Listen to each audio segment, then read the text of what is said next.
Bonjour et bienvenue à vous en direct de cette émission Parlons des hommes, ou encore Parlons d'homme à homme, whatever. Et aujourd'hui, on se retrouve pour la suite, pour la deuxième partie de notre programme de la dernière fois qui s'intitule « Pourquoi les hommes sont-ils comme ça ?» Why and why. Alors, pour cette deuxième partie, j'ai toujours avec moi les mêmes invités, les mêmes orateurs, le pasteur Jacques Balanda, un Pakistan chrétien qui est avec moi. Salut, pasteur Jacques. Oui, on est là. On continue. Voilà, on continue pour le deuxième round. Hein, on l'appelle le pasteur Jacques alias PJ. Et puis ensuite, on a le pasteur Christian qui est là pour le deuxième round. Christian, un mot. Oui, bonjour pasteur Yvan, bonjour pasteur Jacques, bonjour tout le monde, bonjour à toutes, bonjour à tous. Voilà, on enchaîne sur la deuxième partie de l'émission et on va toujours prendre les questions les plus touchy pour donner des bonnes réponses par la grâce de Dieu. Voilà, en tout cas, ça a été une bénédiction. La première partie a été une bénédiction. Ça a été une belle bataille. Là, on est sur le champ de bataille.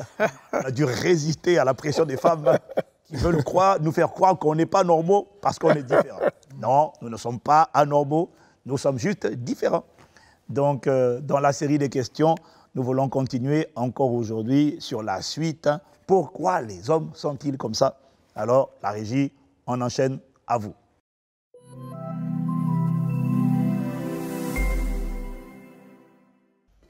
Bonjour pasteur. Pourquoi les hommes n'aiment pas demander de l'aide lorsqu'ils sont en difficulté? Par exemple, lorsqu'ils ne s'en sortent pas dans l'éducation de leurs enfants, dans leur foyer, ou même lorsqu'ils ont un challenge dans leur âme, comme un problème de rejet, de peur, de colère, etc. Ils préfèrent se recroqueviller sur eux-mêmes ou se débrouiller seuls pour trouver des solutions. Pasteur, pourquoi les hommes sont-ils comme ça?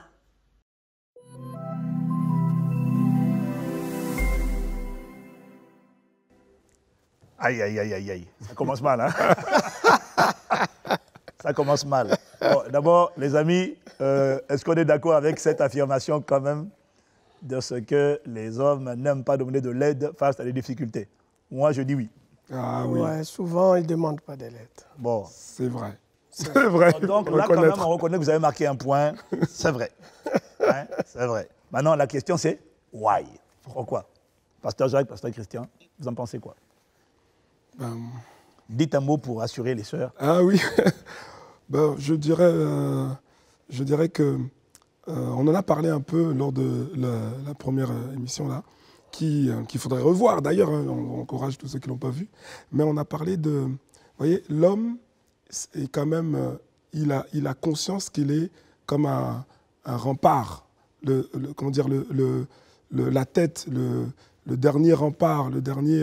la tête de responsable. Oui, le responsable. Et il intègre naturellement le fait que c'est un peu, vous voyez, c'est un rempart. Si le rempart est... si les gens autour voient que le rempart est fissuré et compliqué, ça va être dérangeant. Et je crois que l'homme, de manière naturelle, quand il ne demande pas de l'aide, ce n'est pas forcément qu'il a un problème d'orgueil, ça peut aussi être le cas.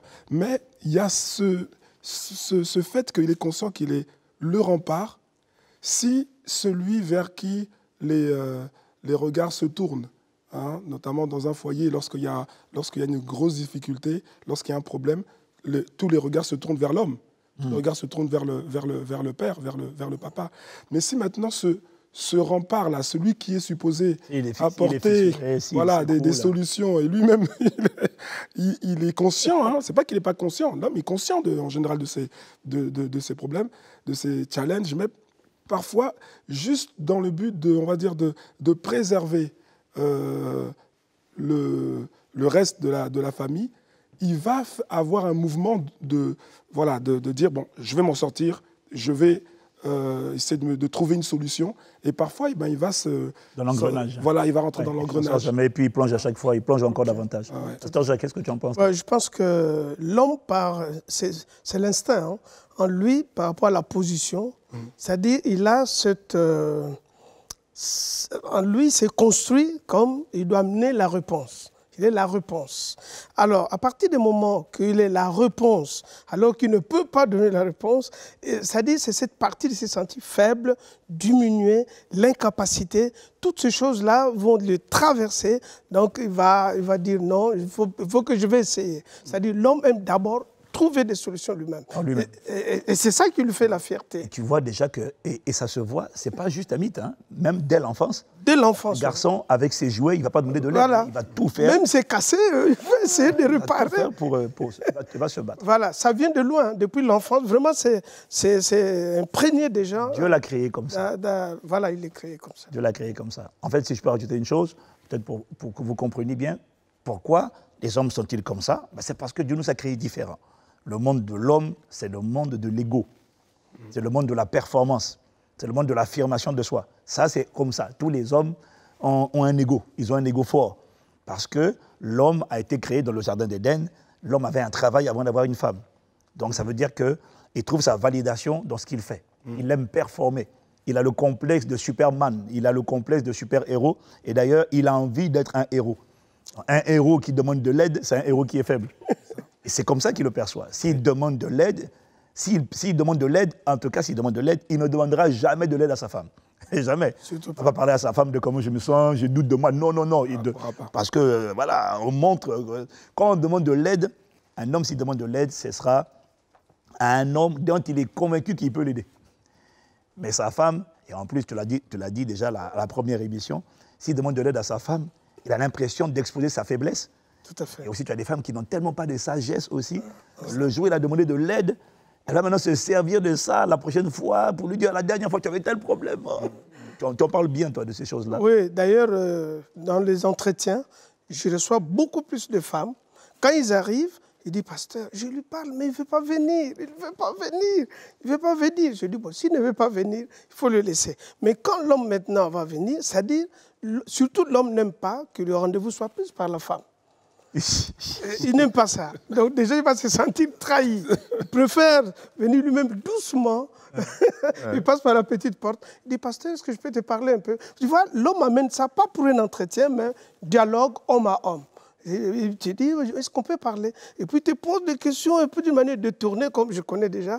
Et puis tu vas l'amener, là ça le rassure. C'est-à-dire l'homme n'aime pas, c'est-à-dire c'est toujours cette partie de devenir faible, de se sentir rejeté, pas considéré, perdre sa position. D'être exposé dans sa faiblesse. Exposé, voilà. N'aime pas. Mais lui, du coup, il le perçoit comme si, il le perçoit comme une faiblesse. Une faiblesse. Il le perçoit comme s'il perd sa valeur, il perd... Oui, l'importance devant sa femme, devant les enfants. Voilà, il n'est plus un homme. C'est ça. Voilà.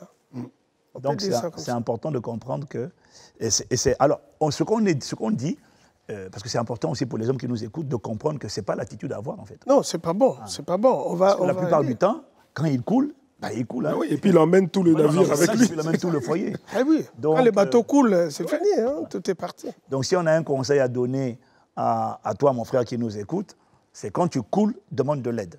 Mais on comprend que tu ne puisses pas parler à ta femme, mais demande de l'aide. Tu es entouré d'une...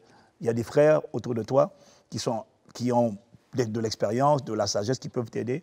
Mais s'il te plaît, par fierté, ne commets pas l'erreur de couler, parce que tu fais couler ta femme, tu fais couler tes enfants. Et voilà, c'est terrible, quoi. Et ça, c'est l'histoire des foyers qu'on voit au quotidien. La plupart des hommes, si c'était que les hommes, mais il y a des foyers qui auraient déjà été expulsés depuis longtemps. Parce qu'il a des difficultés financières, mais il n'en parle pas. Et non seulement il n'en parle pas, mais quand la femme en parle, il le vit comme une trahison. Pourquoi? C'est parce que c'est comme si elle a livré sa nudité. Oui. Mais elle ne livre pas ta nudité, elle demande de l'aide puisque toi, tu fermes ta bouche. Demande de l'aide au moins aux gens qui peuvent t'aider, parle-en, mais tu ne parles pas. Après, tu fais couler ton foyer. Je te dis, j'ai rencontré des foyers. Si ce n'est pas la sœur qui a parlé, si elle n'avait pas parlé, ils auraient été expulsés, les huissiers seraient venus. Parce que dans le désir de non, je vais m'en sortir, ben, tu ne t'en sors pas jusqu'à l'expulsion. Donc, il faut être humble. Alors, on comprend que nous, les hommes, on ne va pas parler de ce genre de choses à nos épouses, mais il faut vraiment en parler. Ne reste pas seul. You've got to talk. Tu dois en parler. Et voilà, je t'en supplie, quoi. D'ailleurs, ça se voit même dans l'aide, que ce soit dans les églises, dans les associations. Quand il y a un couple, l'homme est gêné de voir sa femme, à la fin du culte, venir passer, mains ouvertes, prendre du riz, de prendre des choses comme ça. C'est gênant. Ouais. Il va préférer, il n'a rien et à manger, mais il va commencer à faire des calculs, mais qu'accepter. Oui, mais après, il va s'embêter, il va... Voilà, il va s'embêter. Voilà, c'est ça. Il va... Parfois, dans un engrenage. Il rentre dans l'engrenage. Il rentre dans l'engrenage financier et qui va à la catastrophe.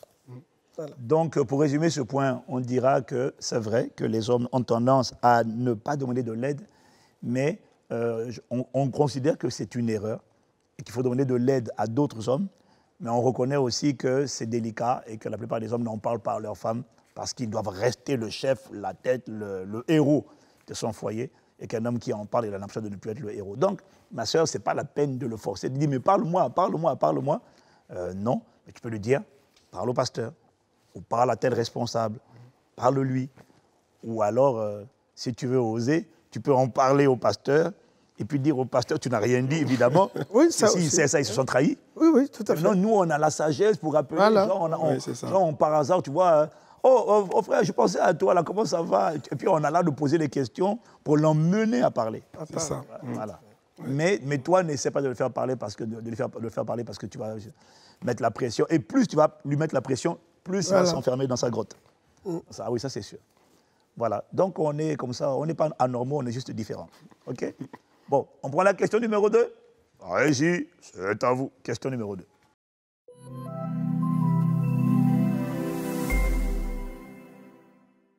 Bonjour pasteur. Pourquoi les hommes ont du mal à s'engager en vue du mariage? On voit parfois des frères qui ont l'âge et la maturité pour se marier, mais qui ne sont pas intéressés par la question. Ils semblent prendre leur temps et ne pas en faire une priorité. Pasteur, pourquoi les hommes sont-ils comme ça?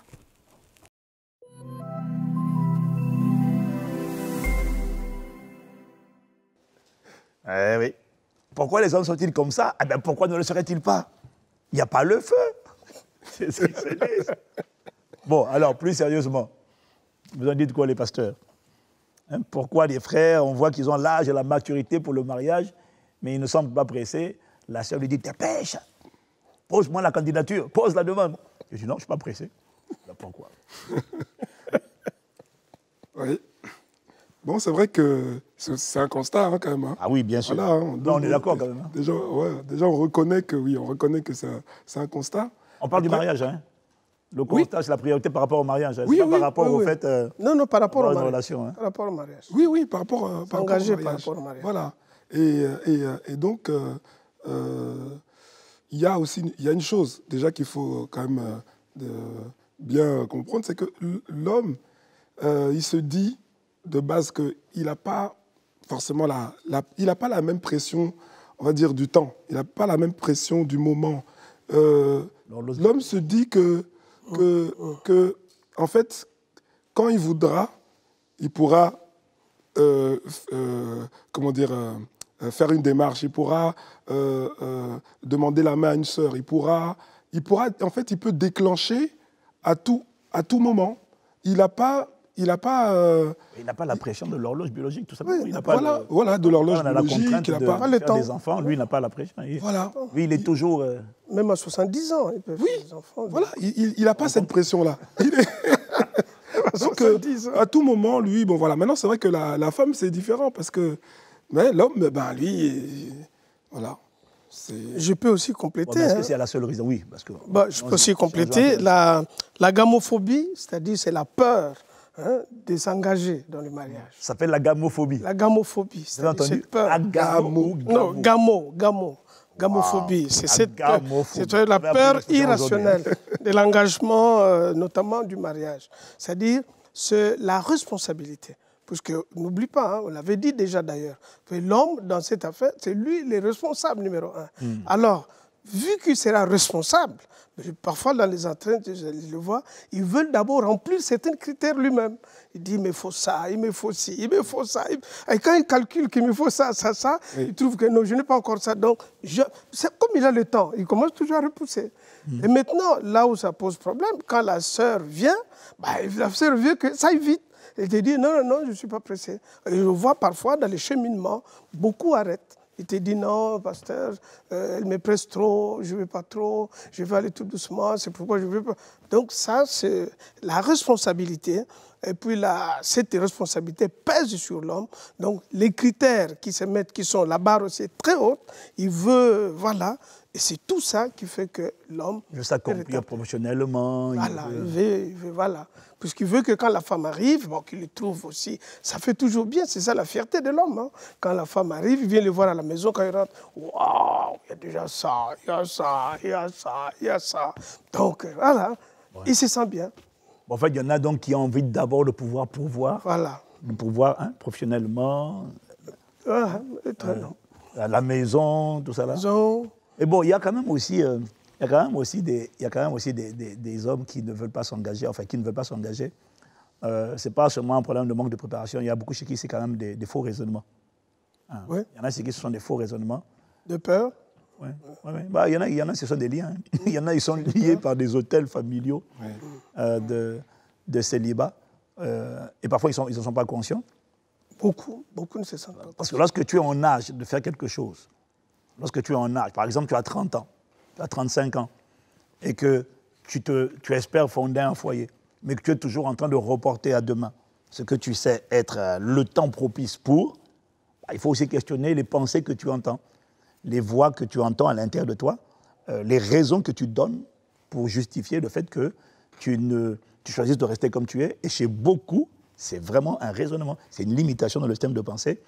Et souvent, quand on va prier, on va aller en profondeur, on va se rendre compte qu'en fait, le gars, il avait été consacré avant sa naissance à des entités spirituelles qui le tiennent et qui fait en sorte que quand il essaie de se projeter, il est retenu par la peur ou alors par une angoisse intérieure qu'il veut dire non, plus tard. Donc il peut y avoir plusieurs cas de figure et c'est vraiment important de sonder ses pensées et il y en a, ils sont vraiment prêts et ce n'est pas normal d'attendre. Voilà. Ça ne veut pas dire qu'il faut te marier tout de suite, mais il y en a, lorsque tout est prêt et que tu n'es pas enthousiaste, il faut questionner quand même parfois tes raisonnements. Moi, je dirais un conseil sur ce point-là. Vas-y un peu. Vas-y. Non, j'allais dire que c'est que les hommes parfois ignorent, c'est penser aussi aux générations futures. C'est-à-dire, tu t'imagines, toi, tu vas jusqu'à 40, 45 ans et que l'enfant que tu vas avoir, le bébé, il aura, vous voyez, 45 ans d'écart, il faut aussi y penser. Quand tu auras 60 ans, 70 ans, le gamin n'a pas encore fini les études primaires. Ça. Donc, c'est des responsabilités énormes. Attends, 45 ans, quand tu as 60 ans, ton enfant a 15 ans. Toi aussi, à 60 ans, l'enfant devrait avoir au moins 30 ans. Et là, tu es content d'avoir un enfant qui est un héritier. Voilà. Il y a ça qu'on ne réalise pas. Ensuite, il y a aussi la femme. C'est mieux de traverser des bons moments ensemble. Oui, c'est ça. Parce que si tu le prends tôt, et c'est des hommes, après tu deviens trop jaloux. Parce que quand toi, tu auras dans la cinquantaine, tout ça, la femme a 20 quelques, tout, elle a encore... La femme aurait 20 quelques. Non, je vais dire 30 ans par exemple, 15 ans d'écart, ou bien 10 ans d'écart, 16 ans d'écart. Maintenant, je le vois, 15 ans d'écart, mais ça pose problème demain. Quand tu auras, et puis la femme est encore dans la vigueur. Tu peux aussi l'exoter s'il a 40 ans, il avait qu'à prendre une femme de 39 ans. Oui, mais il dit ça, mais parce que c'est parce que les... Non, parce que les faits, c'est pas ça que les gars, ils font. Oui, parce qu'ils ne veulent pas ça. Oui, ils ne veulent pas ça. Puisque j'ai eu des hommes qui ont dit, moi, j'ai entendu, donc là, maintenant, je vais prendre la fraîcheur. Je vais descendre un peu plus bas. La fraîcheur. Je vais descendre un peu plus bas. Et voilà, tout ça, c'est comme tu disais, c'est des raisonnements, c'est des forteresses qu'on a construits. Maintenant, il épouse sa fille, quoi. Voilà. Et comment il veut maintenant se rattraper, or c'est trop tard. J'ai dit au frère, trop tard, il faut prendre... Demande type à 45 ans, tu épouses une fille de 25 ans, demande-toi pour qu'elle t'épouse. Hein. Non, sérieux, demande-toi il faut leur dire, parfois ils demande-toi écoutent pour pas. qu'elle t'épouse. Pas tu te dis, ouais, elle veut quelqu'un. Non. Demande-toi pour qu'elle t'épouse. Ouais. Hein? Il y a beaucoup de motivation derrière. Une fille de 25 ans qui épouse un homme de 45 ans, même à 30 ans, tu épouses un homme de 45 ans, 50 ans. Il faut se poser. Quand il aura 70 ans, tu en auras 50. Tu l'épouses pourquoi, au fait? Hein? Donc, mon frère, pour éviter un futur compliqué, moi je crois que parfois, même quand tu penses avoir raison dans tes convictions, moi je crois vraiment, en sincérité, toute sincérité, parfois il faut, comme le frère aiguise le frère, le frère aiguise le frère, il faut parfois prendre rendez-vous avec un staff pastoral et puis exposer ta situation. et laisser d'autres personnes challenger ton système de pensée et voir avec toi si tes raisons sont légitimes. En tout cas, lorsqu'à 35 ans, 40 ans, tu repousses le mariage, pour moi, tu es encore retenu dans des filets inconscients, dans des pièges, des systèmes de pensée inconscients dont tu dois sortir. Parce que voilà, parce que tu es en train de sacrifier, de bousiller ta destinée là. Enfin, ta destinée, pas ta destinée, parce que la destinée, on n'est pas obligé de se marier pour réussir sa destinée. Mais voilà. Les générations futures qui vont venir, qui vont payer les prix. Ah oui, oui. Parce qu'il y a un temps, propice pour tout, il y a un temps pour tout. Voilà, il y a un temps pour les études, il y a un temps pour la retraite. La retraite, mais tu dois payer les études et tu dois faire ceci, c'est compliqué. C'est compliqué. OK. Bon, OK, on prend la question suivante. Régie, question suivante, s'il vous plaît.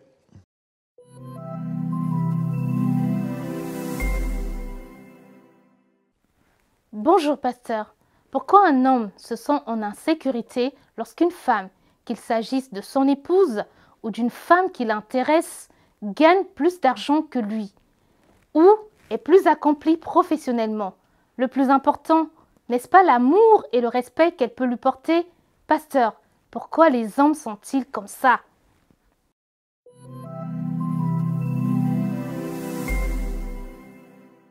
Aïe, aïe, aïe, aïe, aïe.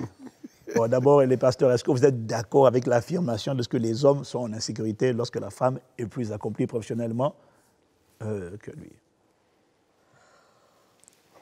Bon, il faut quand même reconnaître qu'il y a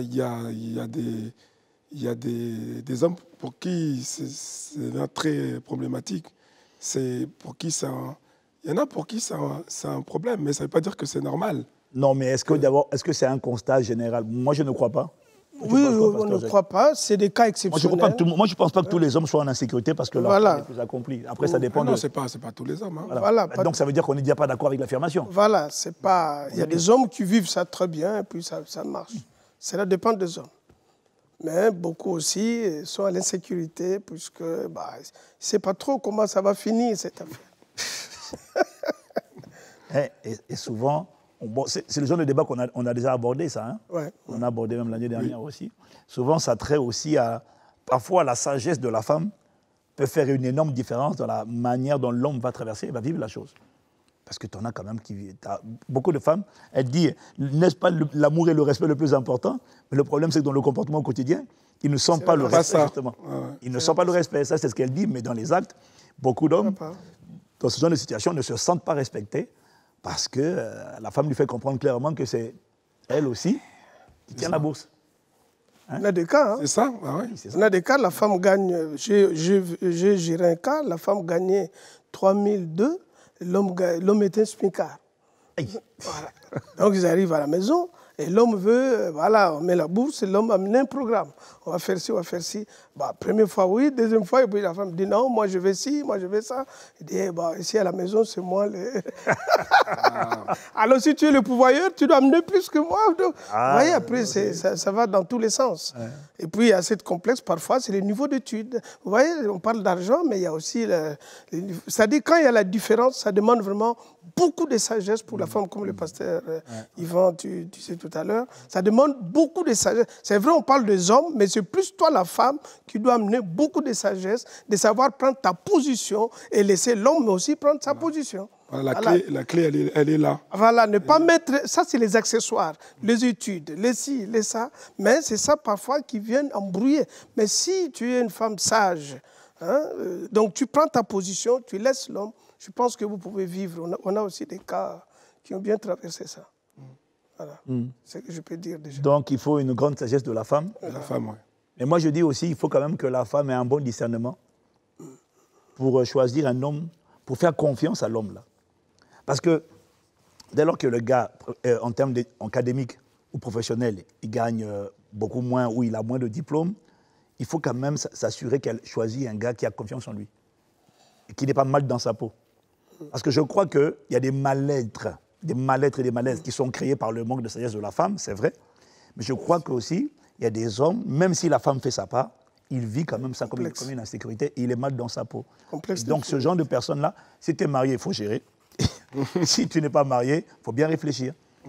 Vaut mieux épouser quelqu'un qui a confiance en lui qui est bien dans ses baskets, dans ses chaussures, et qui est à l'aise avec le fait que sa femme gagne plus. Maintenant, à partir de là, la sagesse, toi, tu dois savoir ta place, comme on dit les pasteurs Jacques et Christian, tu dois connaître ta place et savoir que même si tu gagnes plus, l'argent appartient au foyer et accepter le fait qu'il est le décisionnaire, voilà, le chef du foyer. Mais il y a des cas aussi où il y a des frères, tu vois dès le début qu'il n'est pas à l'aise, même quand tu veux le mettre à l'aise. Bon, écoute, ça veut dire que ce n'est pas toi qui vas le guérir, quoi. Tu ne vas pas guérir son âme. Voilà, tu ne vas pas guérir son âme. Vous pouvez d'abord laisser guérir. Aller qu'il aille rencontrer le Saint-Esprit et la parole de Dieu pour guérir son âme. Parce que tu ne vas pas le guérir. Non, parce que certaines l'ont épousé, certaines se sont mariées parce qu'il faut que je me marie. Mais alors, c'est là que les mariages deviennent compliqués, quoi. Hein? Et ça empire, ça et peut puis empirer très vite. Hein. Ils n'écoutent pas, surtout la période de... Dans des sœurs, elle est toute... Oui, beaucoup de sœurs. C'est pourquoi moi, quand tu viens, la première question, je dois exposer ça sur la table. Je vois vos différences, je dis, regardez la différence. Ça serait une source potentielle de conflit. Voilà, ça c'est des conflits. Ah non, pasteur, nous on s'aime, l'amour va couvrir tout, il n'y a pas de problème. On s'aime, hein? Chérie, on s'aime, non? Hein? Qu'est-ce que c'est le problème? On s'aime, non?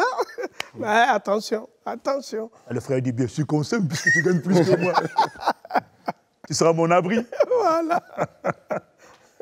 Ah mais c'est vraiment ça, il faut que la sœur, en tout cas, la sœur doit aussi comprendre que ce n'est pas le montant de revenus que tu amènes dans le foyer qui donne le rôle de chef, qui donne le rôle de tête. Amen. Ça n'a rien à voir avec combien tu gagnes.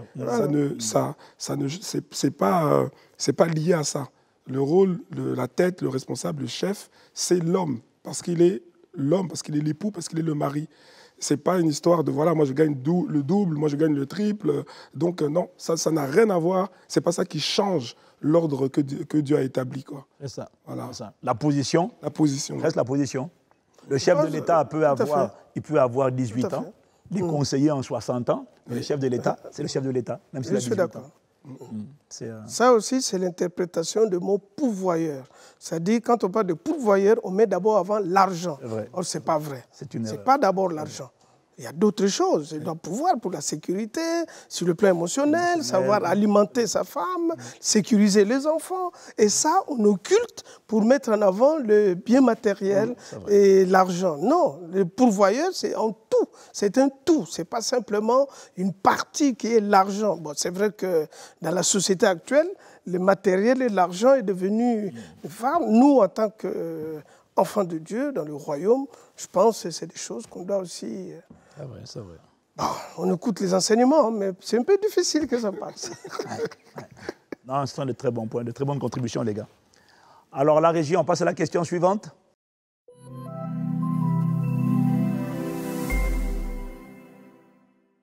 Bonjour, pasteur. Pourquoi les hommes ont-ils du mal à effectuer les tâches ménagères dans le foyer? Pasteur, pourquoi les hommes sont-ils comme ça?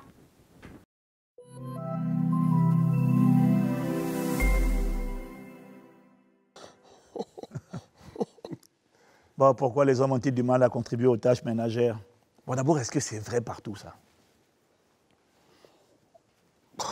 Je dirais non. Non, c'est pas vrai partout. Mais c'est vrai que... Il y a des soeurs qui vont dire mentez, vous mentez. Bon, c'est-à-dire... Une question sensible. Oui, si je prends les tâches ménagères, la maison, déjà, ça appartient à la femme. Les femmes, facilement, ils aiment bien décorer, ils aiment bien... Voilà, c'est à elle. Le cœur du foyer. Voilà, c'est le cœur du foyer. C'est-à-dire, l'homme... Elle veut être la chef, le cœur du foyer, mais elle ne veut pas assumer maintenant le reste. C'est-à-dire, toi, systématiquement, quand tu arrives, tu commences à ranger la maison. Tu te dis, ah, pourquoi elle fait ça? C'est systématique. Mais l'homme, quand il arrive dans la maison, ce n'est pas ça qu'il va voir. Hein? C'est là où le problème vient. Attends, tu peux répéter? Moi, je n'ai pas compris ce que tu as dit. Tu peux répéter? Non, je disais... La femme étant, c'est elle qui gère la maison. Nous, on l'appelle le cœur du foyer. Le cœur du foyer, merci pasteur. Quand elle arrive à la maison, c'est le cœur. Elle va arranger des choses que quand l'homme rentre et qu'il ne va pas voir systématiquement. L'homme peut traverser quelque chose, mais quand la femme arrive, il rentre, il ne va pas traverser. Il doit s'arrêter. Mais qui a fait ces bordels-là? Qui a mis des choses en désordre? Mais elle a ses tenues, elle a fait des courses, mais elle dépose, elle commence directement à ranger. Mais l'homme, quand il arrive, il ne va pas faire ça. Il dépose, il doit d'abord s'asseoir et boire un verre d'eau. Ouais, ça change un peu. C'est-à-dire, l'homme, faire des tâches, c'est vraiment pour, je dirais, pour t'aider à participer pour que ça aille mieux. Ce n'est pas dans l'homme programmé directement pour faire les rangements. Ben, j'ai eu un cas où l'homme a fait ça, la femme vient dire mais non, on n'arrange pas comme ça. Voilà, c'est là que j'allais venir. C'est là que vous allez venir. Puis, quand il faut le dire. Quand ils sont venus, l'homme dit pasteur, je ne fais Tu as mal fait, voilà. Hein? Il a essayé de m'encourager, voilà. elle critique. C'est ça. Ça se fait pas ici. Ça, c'est pas là. Ça, c'est pas là. Vraiment, bon, écoute, c'est toi. OK, je te laisse à la maison. Ça aussi. Et puis après, elle se plaint. Il faut savoir ce que vous voulez. Il faut savoir ce que vous voulez. Voilà. Vous avez vu, sans se concerter, on a tous dit voilà. Miséricorde. Oui, parce qu'il n'y a pas le même degré de finesse. Voilà, il n'y a pas le même voilà, degré de... Voilà. C'est ça aussi qu'il faut... Moi, quand j'ai rangé mon placard, il est rangé. Voilà. Elle va arriver. Elle dit, c'est rangé ça. J'ai dit oui. Moi, pour moi, ranger, ça veut dire que je sais où sont mes affaires. Voilà. Pour elle, ranger, c'est non, c'est plier. Mais la manière de plier, c'est relatif. Plier, c'est relatif. On n'est pas obligé de plier. Toi, Voilà, c'est là où on a un peu du mal à...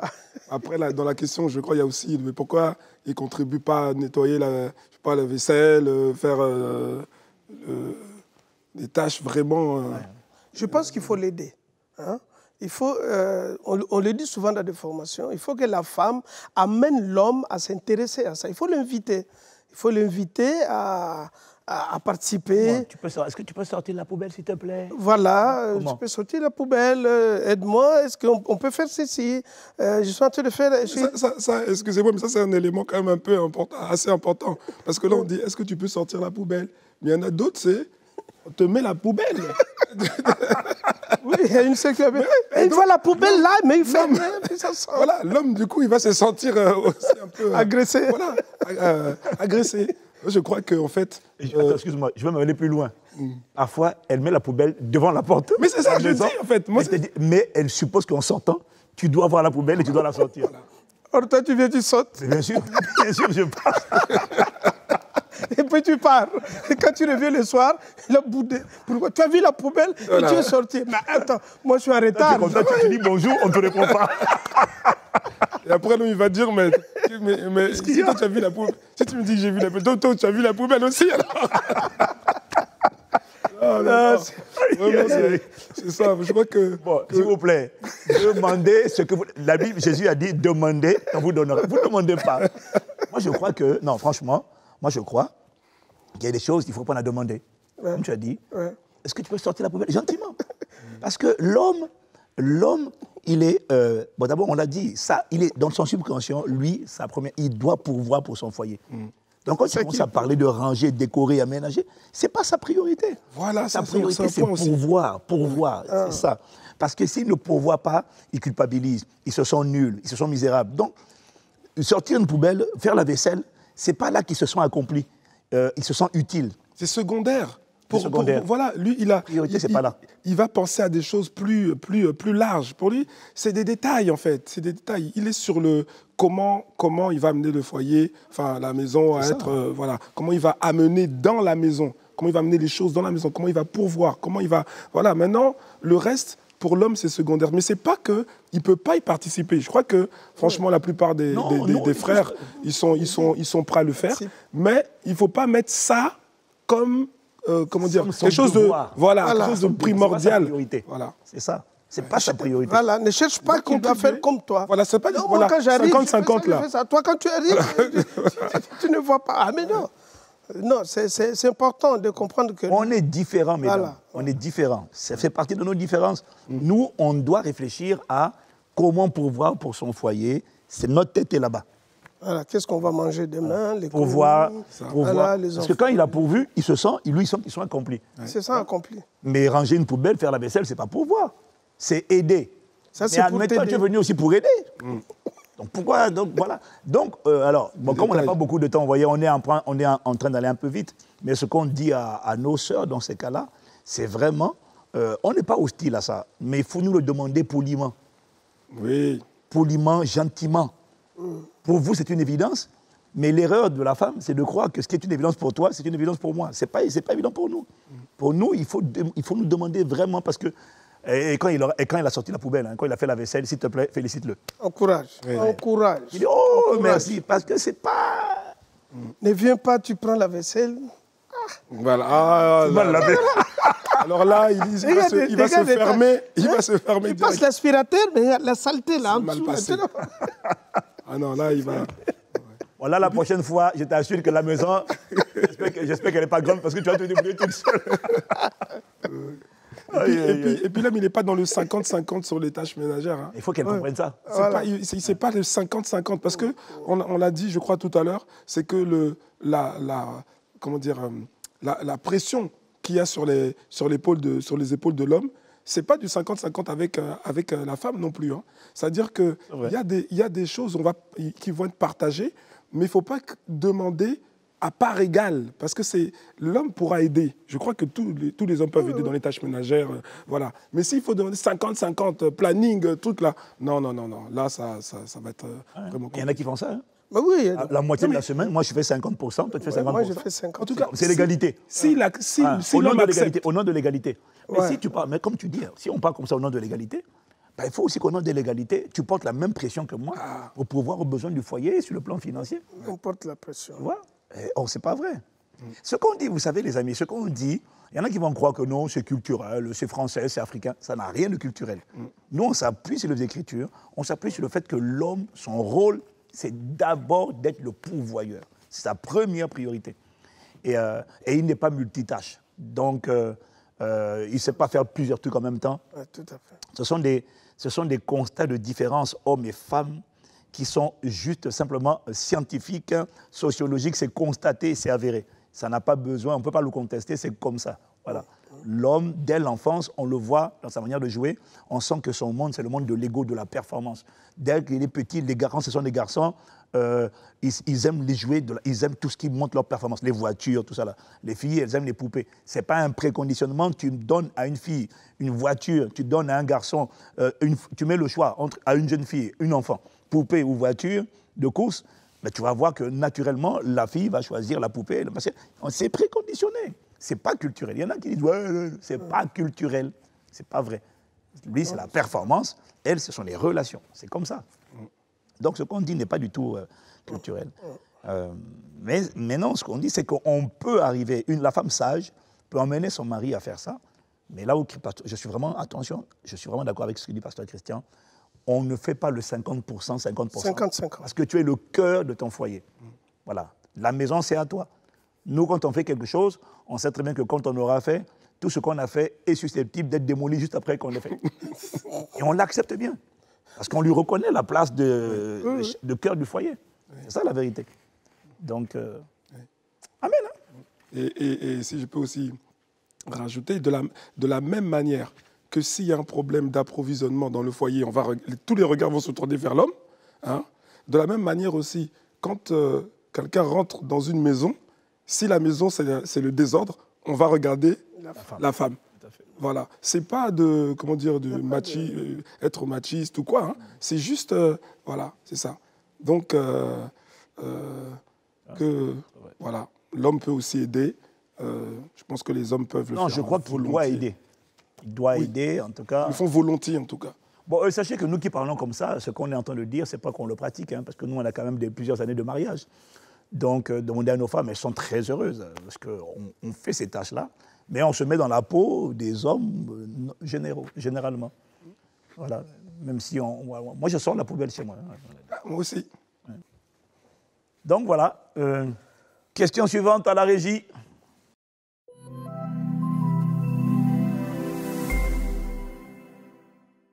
Bonjour, pasteur. J'ai vécu une expérience très désagréable avec un frère.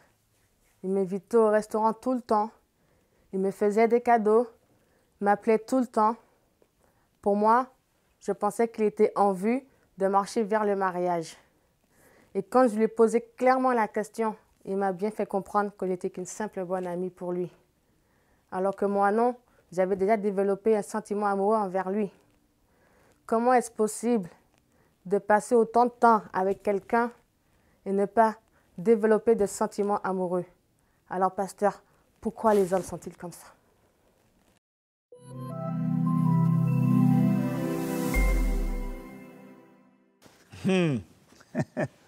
Question compliquée, hein? Ça. Bon, est-ce que vous y croyez? Je ne sais pas s'il faut dire croire, mais ça peut arriver. Si, oui, il y a des frères quand même qui font des choses comme ça. Hein. Oui, mais parlons, parce que moi j'ai ma petite idée déjà, mais je vous laisse d'abord développer. Bon, moi, la question, souvent, ce qui est un peu compliqué dans cette affaire, dans la question, c'est-à-dire on laisse le temps couler, et on vient poser la question après. Je pense que c'est là où les choses se passent mal, parce que quand le frère est en train de faire tout ça là, c'est un observateur. Il observe, il voit, et c'est là où je pense que la femme, bien les sœurs commettent l'erreur de laisser, c'est-à-dire les intentions qui sont en elles, et de continuer à marcher avec la personne, et à la fin, venir dire, puisque l'homme, parfois, dès le départ, ne le dit pas. Comme on a dit, il y a son ego, il y a tout ça, et il a peur de rejet. C'est comme un papier mouchoir, on va le jeter quelque part. Donc quand il commence, il sent que ça passe, il va commencer. Mais quand il voit, il découvre d'autres choses, et c'est là où ça capote. Moi, je pense qu'une des choses que la femme devrait faire, quand ça avance, d'être au clair. Où est-ce qu'on va? Qu'est-ce qu'on attend? Pas le dire ouvertement, mais il faut sentir où est-ce qu'on est en train d'aller. Sinon, on peut être surpris. Bon, j'ai eu des cas de surprises comme ça, et souvent, c'est les femmes, quand ils sortent, comme ce qu'on vient d'écouter, c'est des femmes blessées, et que l'autre qui va venir, il aura déjà une personne qui est blessée à cause de ces erreurs-là. Tu en dis quoi, toi? Moi, je dirais que c'est vrai que ça peut arriver. Hein. Je crois qu'il y a eu déjà des cas. Mais là, je parlerai plus à la sœur, en fait, aux sœurs, en disant, mais un peu comme Pasteur Jacques vient de dire, c'est-à-dire que quand tu vois que ça se prolonge, il faut aussi faire... En fait, il faut garder son cœur. Il faut faire aussi attention aux sentiments, à pas... Tu demandes mission impossible. À pas débrider... parce que s'il n'y a pas de répondant derrière, c'est-à-dire que les jours passent, les semaines passent, les mois passent. Oui, mais les jours passent, les semaines passent, il m'invite au restaurant, et puis on mange à chaque fois. On ne va pas manger tout le temps, il faut aussi... oui, non, mais donnons des conseils pratiques pour comment faire pour... Bon, on dit pourquoi les hommes sont comme ça. D'abord, ils ne sont pas tous comme ça. Ils ne sont pas tous comme ça. Mais concrètement, qu'est-ce qu'on dit à la... Pratiquement, c'est comme je disais tout à l'heure, c'est-à-dire...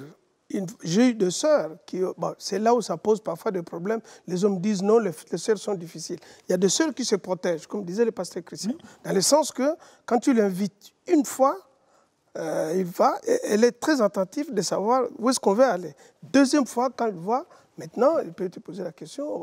Ah non, tu ne poses pas la question à deux fois, parce qu'on apprend à se connaître. Oui, c'est connaître.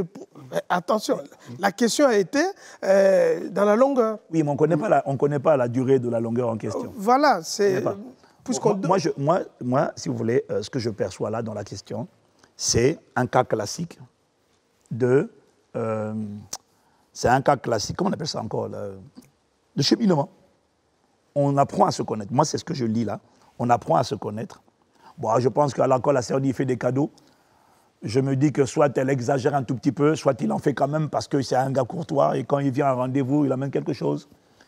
Mais pour moi, là, on est dans le cas typique de la période de cheminement où on apprend à se connaître. On n'est pas fiancé, on apprend à se connaître. Et c'est normal, si on apprend à se connaître, de se rencontrer. Mais l'erreur, et c'est l'erreur classique des femmes, c'est que dès qu'on apprend à se connaître, au 6e rendez-vous, elle se dit c'est bon. Mais lui, il est en train d'observer. Il est en train d'observer parce que la meilleure manière d'apprendre à connaître la personne, c'est de parler, c'est de se fréquenter. Donc, toi, je pense, dans un cas comme ça, je pense que dans le cas de la sœur qui a été confrontée à ça, tu t'es projeté trop vite et tu n'as pas compris que lui, c'est pas parce qu'il sourit. Sourire, ça ne veut pas dire je veux t'épouser. Ça veut dire je veux bien parler avec toi. Mais c'est à toi de savoir discerner que c'est une phase de cheminement et tant qu'il n'a pas ouvert la bouche pour dire « je veux m'engager », tu n'as pas le droit de laisser asseoir en toi, bon, malheureusement, je sais qu'on ne contrôle pas toujours les émotions, les sentiments amoureux, ou alors, il faut peut-être, à un moment donné, quand tu sens qu'il ne se prononce toujours pas, distancier, prendre de la distance, espacer peut-être les rendez-vous. C'est ça. Parce que le gars, on ne peut pas lui reprocher, là, quand même. C'est une phase de cheminement, il ne s'est pas engagé. C'est vrai qu'elle a mal présenté, elle n'a pas dit exactement. Mais bon, elle n'a pas donné la durée. Voilà. La réalité, c'est ce qu'on voit souvent. Un cheminement, bon, on déduit. Hein, oui, pour moi, on est confronté à un cas en vérité. Je ne crois pas, nous ne croyons pas qu'un frère va inviter une sœur et faire des cadeaux s'il n'y a pas des intentions. Oui. Ce n'est pas possible. Je n'y crois pas. Non, oui. Donc, la vérité, c'est que le gars, quand il t'a fréquenté, il avait des intentions. Mais à force de découvrir, de fréquenter, de découvrir ce qu'il découvre, lui donne envie de reculer. Et quand tu as posé la question, il t'a juste répondu en te disant non, mais c'est parce que ça veut dire que non. J'ai sondé, j'ai fait le tour, ce que j'ai vu ne m'a pas interpellé. Mais il a le droit. Alors, là où tu n'as pas le droit, c'est d'être léger hein, dans les mots que tu dis à la sœur. Voilà. Tant que tu sais que tant que tu n'as pas dit que tu vas t'engager, il y a des sujets dont on ne parle pas. Et on dit aussi aux sœurs de ne pas ouvrir ton âme, raconter toute ton histoire, toute ton intimité. À tel âge, tu sais, il m'arrivait telle chose. Ton passé. Non. On est dans l'approche, on reste sur des thématiques, voilà, on apprend à se connaître, mais n'ouvre pas ton âme et ne lui montre pas toute ton âme. Et c'est ça le piège de la sœur. Bon, je dirais aussi aux hommes, pendant qu'on parle aux sœurs, il faut faire très attention de comprendre qu'une femme, quand tu commences à l'inviter au resto, et surtout là, beaucoup de cadeaux, ça crée des choses qui sont compliquées. Comme le pasteur disait, tu ne peux pas offrir des cadeaux à quelqu'un si derrière tu n'as rien. Ce sont des investissements, ce sont des liens qui vont rester, tu es tenté de poser des actes. Donc on dit quoi, offrir plus de cadeaux? Non. Pas beaucoup de cadeaux. Il faut être modéré. Il faut savoir là où tu vas. Puisque tout ce que tu es tenté de créer, demain, il faut être capable de faire pareil. Puisque là, tu crées quelque chose. Non, reviens en arrière. Reviens en arrière. Retour en arrière. Répète-le. Oui. Ce que tu es en train de faire là, il faut continuer après le mariage. Hein. Il faut continuer après le mariage. C'est pas la peine de sortir les muscles. Voilà. Puisqu'on a des cas de sœurs qui disent, je ne reconnais plus l'homme qui m'a fait. Puisqu'il était sympa. Pendant le cheminement, les fiançailles, il me faisait des cadeaux, il me faisait beaucoup de restaurants. Maintenant, on est mariés. Donc, vous voyez, c'est-à-dire, de part et d'autre, vraiment, il faut la sagesse. Donc, il faut amener la sagesse. Pas faire de la surenchère. Voilà, il ne faut pas trop donner, non. Ce n'est pas ça qui va vraiment l'amener. D'ailleurs, il y a d'autres qui sont sages. Là, je reviens à ce que le pasteur disait. Ceux qui sont sages, les femmes, quand ils voient comme ça, ils commencent un peu à... La plupart ne sont pas sages comme ça. Non, la plupart prennent les cadeaux. Mais il est là, justement, le problème. Le problème, il est là. C'est-à-dire que ça dure. Il n'y a toujours pas quelque chose de concret que le frère manifeste. Et à un moment donné, avec l'interprétation de ces rendez-vous, ces cadeaux et tout ça, parce que la sœur, elle interprète. Bien sûr. Voilà. Bien sûr. Mais, et puis ça déclenche aussi des sentiments. Voilà. Mais maintenant... Il est gentil, mais l'autre n'était pas comme ça. Mon père n'a pas fait ça avec moi. Il est trop bien, Seigneur. Ben oui, mais à un moment, si ça commence à s'emballer et puis il n'y a rien derrière, mais les sentiments s'emballent, il faut peut-être avoir un discernement, de voir. Parce que sinon, elle peut se détruire. Il faut ralentir. Demander aussi conseil. Il faut ralentir. Pour ralentir. Mais il faut aussi que le frère vraiment... alors, en gros, la sœur doit vraiment garder son cœur. C'est ça. Hein? Surtout ça. Pour ne pas vivre ça, il faut comprendre que la phase de cheminement, ce n'est pas la phase de fiançailles. Et que tant qu'il n'a pas dit qu'il veut t'épouser, je ne sais pas si on peut dire ça. Hein? Bon, si je peux, hein? Je suis un homme. Je t'aurais dit, interdis-toi d'être amoureuse. Ben, c'est mieux. Hein? Interdis-toi. Vous savez que... alors, je vais vous dire pourquoi je pense ça. Parce que l'histoire d'aimer, là, moi, je ne crois pas au coup de foudre. Le coup de foudre, il te foudroie. OK? L'amour, ce n'est pas qu'un sentiment. L'amour, c'est une décision. Je décide d'aimer sur la base de ce que je vois qui me rassure. Et je décide parce que je vois l'intégrité, la fidélité, je vois l'amour, je vois la bienveillance. Je décide de m'attacher à cette personne, pas parce qu'on se parle, parce que je vois quelque chose que j'aime, que j'admire. Parce que si c'est juste parce que le quotidien passe, les jours passent, donc je t'aime. Ah non, pour moi. Parce que quoi? Parce qu'on s'aime? Non, parce que les jours passent et que je te donne des cadeaux et que je t'invite au restaurant, tu m'aimes. Mais pour moi, c'est une erreur. Grosse. C'est une grosse erreur. Tu dois décider d'aimer quelqu'un, pas parce que vous passez du temps, pas parce qu'il t'a fait des cadeaux, mais parce que tu vois quelque chose en lui, un caractère d'abord qui te rassure, un caractère, une vision, une attitude qui te rassure et qui te dit « Waouh, ça c'est quelqu'un de bien ». Mais on n'est pas quelqu'un de bien parce qu'on va au restaurant et parce qu'on nous fait des cadeaux. Donc je crois qu'il faut élever le niveau de sélection et d'exigence de la sœur. Et ça va aider parce que la plupart, parce qu'on se côtoie tous les jours, je t'aime, non. C'est une décision, ce n'est pas seulement une émotion aimée, c'est d'abord une décision. Et quand j'ai pris la décision, je décide de mettre l'émotion. Moi, je vais ajouter sur ça, pour le frère, comprendre toujours que quand tu ne prends pas, quand tu ne m'amènes pas la sœur au mariage, ne détruis pas. Il y aura quelqu'un d'autre qui va venir. Et c'est ce qui fait que quand l'autre va venir, il va payer le prix de tout ce que tu as fait. Tu vois les cas de la sœur. L'ardoise. Seule personne qui va venir. Oui, mais lui, il s'en désintéresse, puisque ce n'est pas lui qui paye. Mais c'est ça. Est-ce que tu as semé, tu vas le récolter aussi? Ah oui, il faut penser aussi aux autres. Quand ils viennent, ils vont trouver la sœur maintenant qui est rigide, qui ne veut rien permettre. Et c'est ça qui fait aussi dans des cas où la sœur va traîner. Même la bonne personne arrive, il met la rigidité. Ah, la personne se sent, oh là là. Or, la sœur, c'est juste, il veut se protéger puisqu'il a subi des casseroles déjà. Voilà, donc...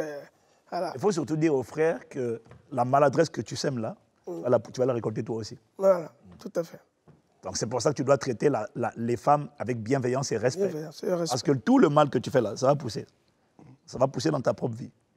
Donc, mais c'est quand même un sujet touchy, celui-là. Hein? Ah oui. Bah oui, parce on a beaucoup de cas. Ça va dire, mais à quel moment... Voilà, les niveaux... Mais je te supplie de comprendre que c'est vrai qu'on ne traite pas finalement les gens des relations, là, les approches, le cheminement de la même manière. Mais je te supplie, ma sœur, de prendre de la distance et d'avoir cette lucidité, de comprendre que aimer, ce n'est pas d'abord une émotion, c'est d'abord une décision. Et l'amour avec lequel Dieu nous a aimés, ce n'est pas une émotion, c'est une décision. Parce que si Dieu avait décidé, si l'amour de Dieu c'était des émotions, nous tous, on serait déjà exterminés. Parce qu'on pêche tellement, on est tellement des fois que... Voilà. Donc Dieu a décidé de nous aimer. Oui. Voilà. Et c'est important de comprendre ça. C'est un choix. On ne se laisse pas entraîner par l'amour partout. Voilà. Les émotions. Ouais. Parce qu'il parle bien. Parler bien ne veut pas dire être bien. Non. Non. Ah, ça. Parler bien... Non, je répète. Hein. Parler bien... Ça ne veut pas dire être bien. Il y a des séducteurs qui parlent bien. Il y a des gens habiles qui parlent bien. Ça ne veut pas dire être bien. Donc, sois plus consistante que ça dans ton jugement et dans ton appréciation. Observe le cœur et le caractère de quelqu'un. Maintenant, tant qu'il n'a pas dit « moi je veux », tu n'as pas le droit de dire « moi je veux ». C'est lui d'abord qui va dire « je veux » et toi tu réponds « je veux ». Et voilà pourquoi il ne faut pas trop s'exposer. Je suis d'accord. Pendant ce temps-là, quand tu t'exposes trop, on vous voit trop, tout le monde est au courant, et c'est là où ça blesse plus. Oui. Et c'est là où ça blesse plus. Puisque tu t'es exposé, maintenant le frère est parti, il faut là tout le monde maintenant te regarde. Premier restaurant, tout est publié sur Facebook, tout est publié. Voilà. Les photos de profil, c'est avec nous. Vous n'êtes même pas engagé. C'est incroyable. C'est ça qui fait le dégât. Et après, ça fait des dégâts. La souffrance vient de là. Parce que si c'était vraiment caché... Et surtout des dégâts au niveau de la sœur. Hein. Oui, c'est la sœur. Lui, il peut continuer son chemin. Hein. Dans tout ce qu'on dit, c'est l'homme, il va partir. Hein, mais toi, maintenant, tu ne sais plus comment te rattraper. Et puis quand quelqu'un va venir, attention, il y a eu... Et puis, je vais aussi rajouter, par rapport aux photos de profil qui sont changées après le premier restaurant, au premier rendez-vous, et après, il y a les autres frères et sœurs qui viennent maintenant liker. Ah, vraiment. Ah, quelle grâce. Mais attendez, mais vous n'êtes pas en train d'aider la personne. C'est-à-dire qu'il y a quelque chose, il y a une vitesse, la vitesse de la lumière, et puis vous êtes en train de dire, ah, vraiment, Dieu t'a béni. Vraiment, Dieu... Attends, mais ça, c'est pas aider aussi, parce qu'il y a des bien-aimés aussi qui créent, en fait, qui accentuent des situations qui auraient pu quand même être, évitées. Mais c'est important ce qu'on est en train de dire. En disant, mais attends, tu t'exposes trop vite. Il faut parler aux gens. Aimer quelqu'un, c'est pas à liker tout ce qu'il fait. Du coup, est-ce qu'on peut dire que finalement, que c'est quand même sage, plus sage, quand on démarre une relation, de ne pas l'ébruiter? Non. Finalement, c'est ça. Parce qu'il y en a, quand ils ont commencé, tout le monde est au courant, comme tu as dit tout à l'heure. C'est peut-être sage de ne pas trop faire de vagues. Pas trop. D'être discret. Hein? Discret. Voilà. C'est ça la sagesse. Non, écoutez, le sujet là, on a pris du temps parce que c'est important. Il y a beaucoup de gens après, l'âme... C'est ça, ouais. Mais quand on dit de ne pas l'ébruiter, il faut quand même bien... Parce qu'il y en a, ils vont prendre ça pour aller en sous-marin. Le sous-marin, où on n'a aucune...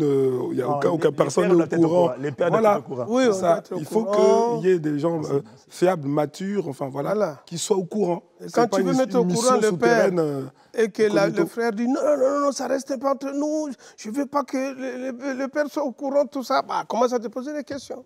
Ouais. Qu'est-ce que ça cache derrière?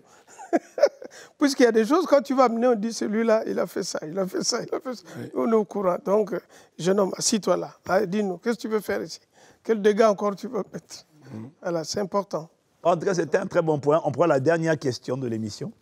Et le problème, c'est que la dernière question est une longue question.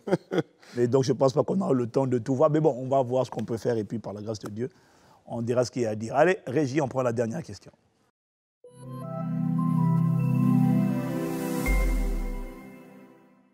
Bonjour pasteur, pourquoi les hommes sont autant portés sur le sexe? Pourquoi ils ne comprennent pas que nous ne sommes pas toujours disposés et que nous avons besoin d'être préparés? Pasteur, pourquoi les hommes sont-ils comme ça?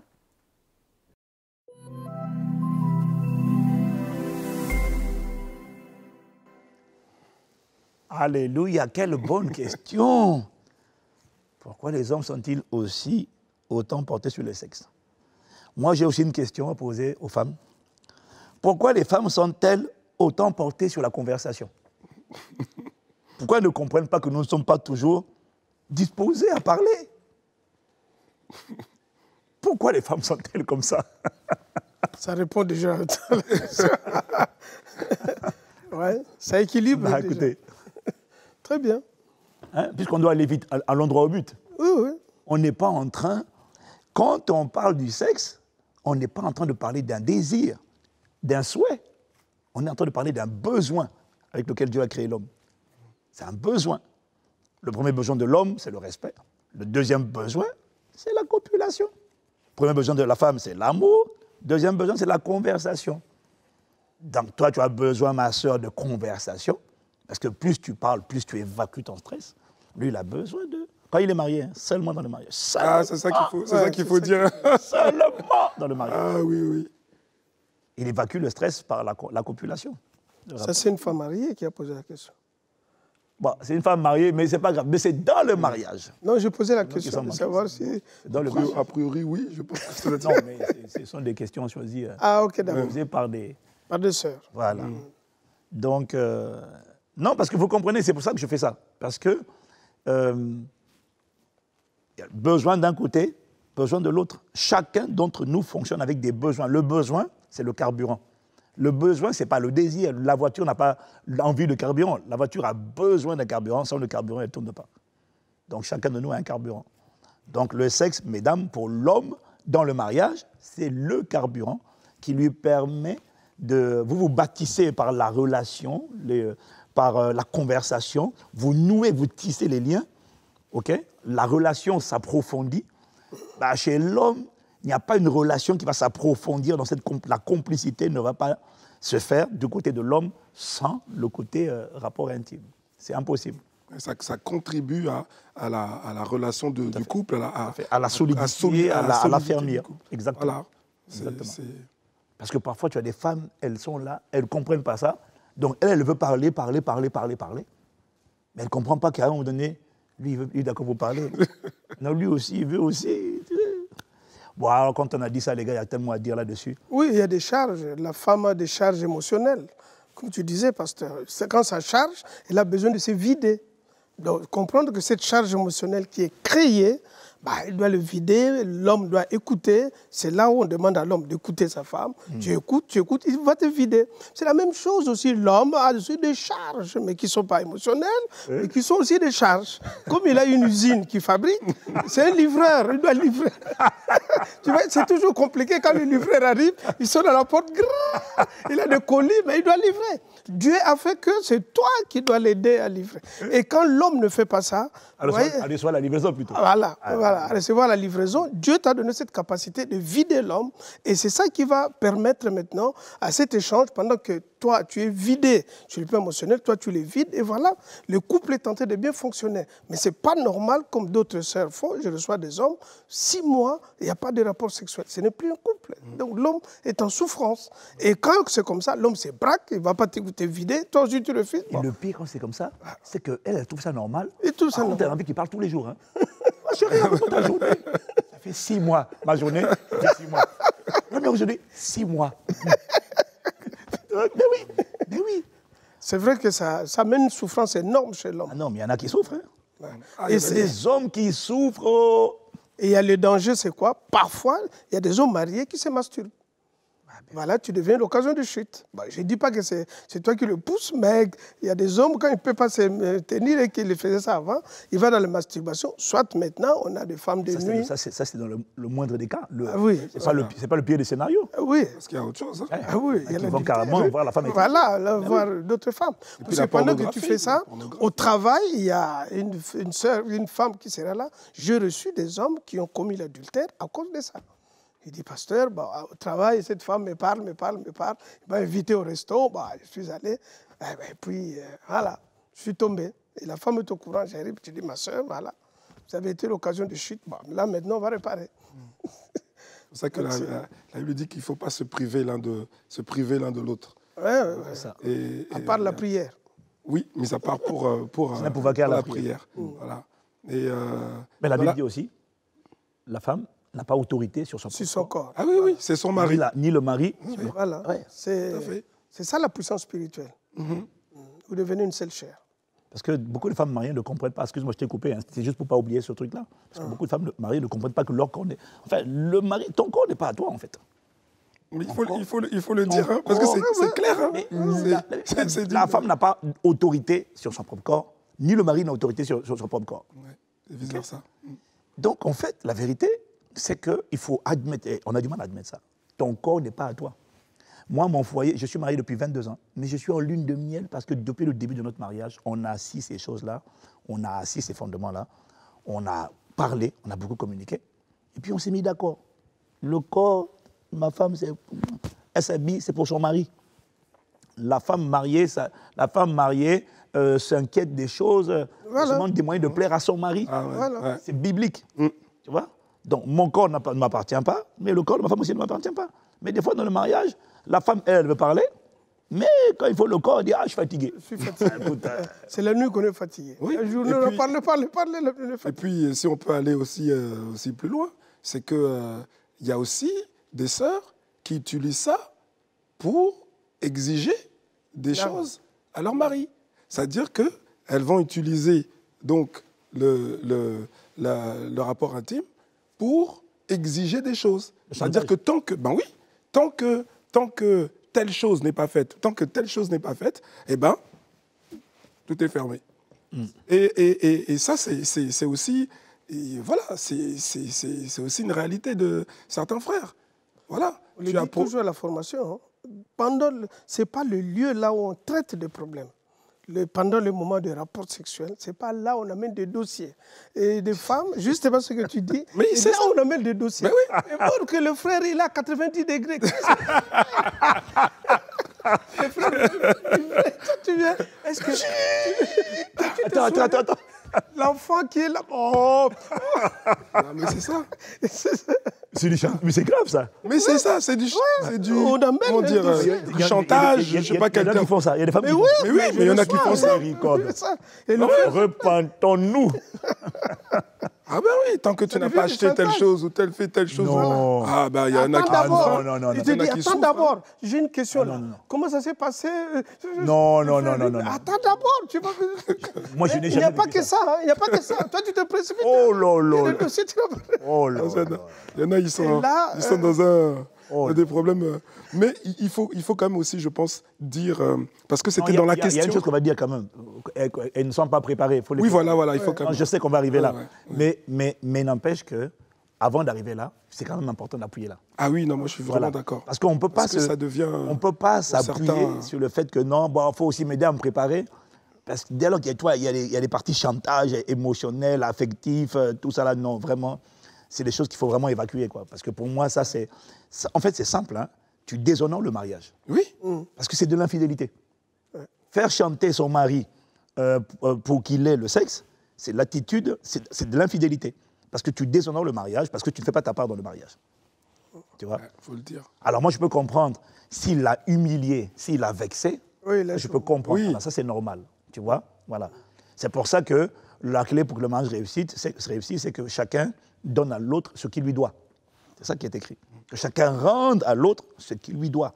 L'homme doit faire l'effort d'écouter sa femme quand elle a besoin de parler. Mais quand lui, il fait l'effort de t'écouter, toi aussi, tu dois comprendre. Ce n'est pas un effort, hein. Tu dois comprendre. Tu dois comprendre que toi aussi, tu dois faire ta part. Et moi, je suis scandalisé parce que qu'il existe des femmes qui font du chantage. C'est du chantage et même d'autres mots. Hein. Je reçois. Je t'attrape à rendez-vous comme ça. Là, non, moi, je te réponds pas. C'est compliqué. Non, on a on a des femmes. Et c'est ça. Miséricorde, alors. Et c'est vraiment ça. Parce que quand le frère, du coup, il fait ce qui est exigé, là, il a accès.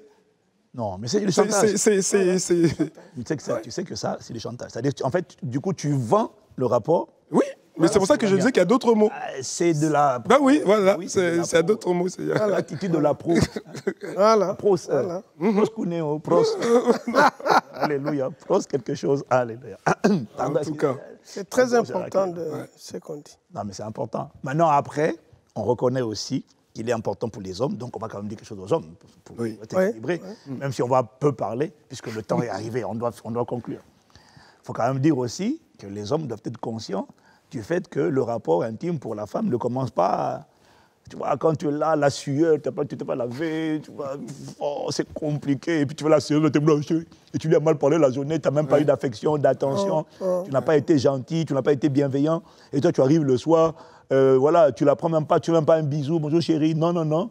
Et puis maintenant, c'est quand tu es au lit maintenant que tu penses. Non frère, ça ne commence pas au lit. Ça commence bien avant le lit. Par des attitudes de bienveillance. Et que tu te réveilles. D'affection, d'amour. Voilà. Et ça, c'est un équilibre. Il faut donner à l'autre ce dont il a besoin. Et ça devient plus facile pour l'autre de te donner ce dont tu as besoin. Tout à fait. Parce qu'on parle de besoin. C'est pour ça que le mariage, ce n'est pas pour les gens qui... C'est pas pour les gamins. C'est pour les gens qui ont appris à donner, à mourir à eux-mêmes pour donner à l'autre. Et ça ne peut pas échouer comme ça. C'est comme ça qu'on se retrouve avec 25 ans, 30 ans de mariage et de lune de miel. Que ce soit votre partage au nom de Jésus. Amen. Moi, je garde ce que je ne dis pas combien d'années. Hein? Je ne dis pas combien d'années. Oui, mais parce que ce n'est pas la longueur qui compte. Nous, c'est 22 ans de lune de miel. Attention. Attention. Par la grâce de Dieu. Et l'assistance du Saint-Esprit. Amen, amen, amen. Alléluia. Nous bénissons les Seigneur. Donc oui, on reconnaît que vraiment les frères, on a quand même un grand rôle à jouer. On dit que ça ne commence pas que sur le moment où tu penses, toi. Ça commence par la préparation. Et puis, je vous assure, quand tu veux que ta relation de couple soit la plus épanouie possible, quand tu rentres dans la dimension du rapport intime, arrange-toi pour faire en sorte qu'elle apprécie d'abord, avant toi. Serre-la avant de te servir. Je ne sais pas si quelqu'un a compris de quoi je suis en train de parler. PJ. Non, c'est clair, hein, en résumé. Et en sorte qu'elle apprécie d'abord le rapport. Puisque les rapports intimes, quand la femme n'a pas apprécié, l'homme, tu ne seras pas satisfait. Ça, lui, il a libéré. Non, il y a des hommes, je reçois, ils ne participent pas. C'est-à-dire, oui, tu vas libérer, mais tu ne vas pas continuer. Tu vas libérer quand la livraison est compliquée. Hein, quand tu viens livrer, et puis les clients ne sont pas là, il faut attendre, on te prend la tête. Voilà. Donc, oui, en fait, il faut veiller à ce qu'elle soit satisfaite. En fait. Voilà, c'est ça. C'est ça. Il faut l'amener à la satisfaction. Et puis, il ne faut pas, comme d'autres femmes disent, après, quand il a fini, il commence à ronfler. Il ne parle plus, il finit, il tourne le dos, il commence à ronfler. Après, le reste est là, il ne sait plus quoi faire. Mais on fait quoi après? Moi, je dormais, tu m'as réveillé, maintenant, toi, tu... Il y a tellement de choses à dire. Mais pour la satisfaire, ça commence déjà, en fait, avant déjà. Le matin, dès qu'on se réveille. On sort avec bonne humeur, on commence à continuer. Ça ne commence pas au moment... il y a déjà le conditionnement. Voilà, il faut conditionner. C'est-à-dire que l'homme s'attachera à sa femme et puis tous deux deviendront une seule chair. Okay. Il y a un conditionnement et puis... Tout un travail. C'est un travail pendant la journée.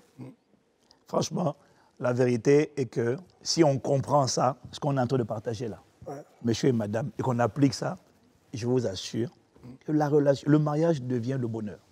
Le mariage donne le bonheur. Le mariage devient un paradis sur la terre. Ça devient une lune de miel permanente. Ce n'est pas compliqué. Ça exige surtout des gens qui ont compris les principes et qui les mettent en pratique.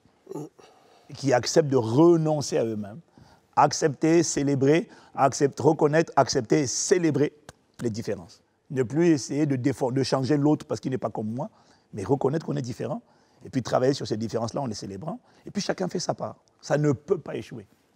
Nous sommes par la grâce de Dieu des témoins qui peuvent dire pourquoi ça a réussi. Il n'y a pas d'accident, il n'y a pas de hasard. Il n'y a que des principes qui ont été appliqués. Amen. Amen. Amen. Amen. Le mot de la fin, c'est ce que je suis en train de dire, mais bon, je vous laisse donner aussi un mot. Je dirais que le mot de la fin, en fait, on comprend que dans quasiment toutes les questions qui ont été posées par les femmes, on comprend qu'en fait, la réponse n'est pas 100% côté de l'homme ou 100% côté de la femme. C'est-à-dire que dans chaque cas, il y a une part aussi de choses qu'on doit comprendre, qu'on doit réaliser, et puis il y a une part aussi de choses pour lesquelles on doit personnellement s'ajuster, côté de l'homme et puis aussi côté de la femme. Et quand on avance comme ça, ça se passe bien, par la grâce de Dieu. Je dirais que le mariage, c'est la mort de soi. C'est le prix à payer. Il n'y a pas autre chose. La longévité ne vient pas puisqu'on s'aime, mais c'est vraiment chaque espace de la mort que tu feras, cet espace-là, l'autre viendra combler. Et c'est ça qui va vous amener à aller très très loin. Et je sais que par la grâce de Dieu, tout ce que vous avez écouté, c'est les expériences, c'est le vécu, c'est les entretiens, c'est ce qu'on a vu des autres, vraiment qu'on vous donne aujourd'hui pour éviter de souffrir et d'échouer. Le divorce n'est pas une fatalité. On peut réussir vraiment en mettant cela en pratique.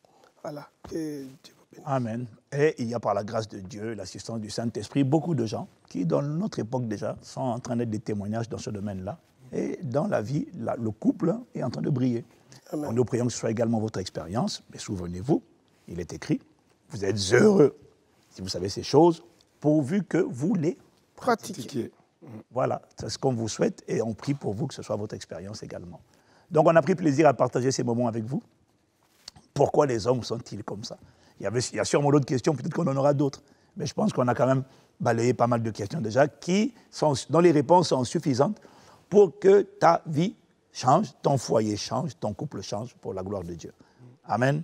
Amen. Donc c'était un plaisir. On se retrouve prochainement par sa grâce. D'ici là, que Dieu vous bénisse. Qu'est-ce qu'on leur dit? Peace. May God bless you. À bientôt.